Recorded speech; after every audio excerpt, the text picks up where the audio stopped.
मालेगावमधल्या 3 वर्षीय चिमुरडीवर अत्याचार व हत्या प्रकरणी आता राज्य आक्रमक झाले आहे। लासलगावमधील नागरिकांकडून मोठा मोर्चा काढत निषेध व्यक्त करण्यात आला आहे।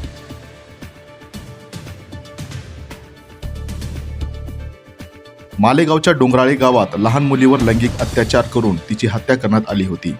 आरोपीला कठोर शिक्षा व्हावी या मागणीसाठी लासलगावकर रस्त्यावर उतरले आहेत।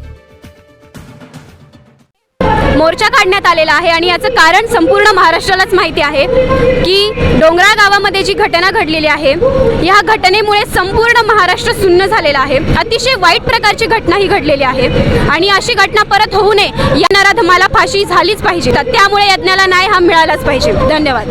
फक्त माझ्यासाठी नाही तर प्रत्येक त्या मुलीसाठी जी सुरक्षिततेचा हक्क घेऊन या देशात जगते। मालेगावमधील डोंगराळ भागात झालेल्या 3 वर्षीय यज्ञाबाळावर झालेल्या अत्याचाराने आम्हा सर्व मुलींच्या मनात भीती नव्हे तर जागृती आणि धैर्याची ज्वाला निर्माण केली आहे। एका रात्री सरकार बदलू शकते तर त्या नराधमाला एका रात्री शिक्षा का नको? एवढी दिरंगाई का? नराधमाला शिक्षा देण्यात कुठला त्याला फाशीची शिक्षा झालीच पाहिजे। मला आज प्रश्न पडतो, या शिवरायांच्या पदस्पर्शाने पावन झालेल्या भूमीत आम्ही मुली खरंच सुरक्षित आहोत का हो? याचा असा प्रश्न तुम्हालाही पडायला पाहिजे।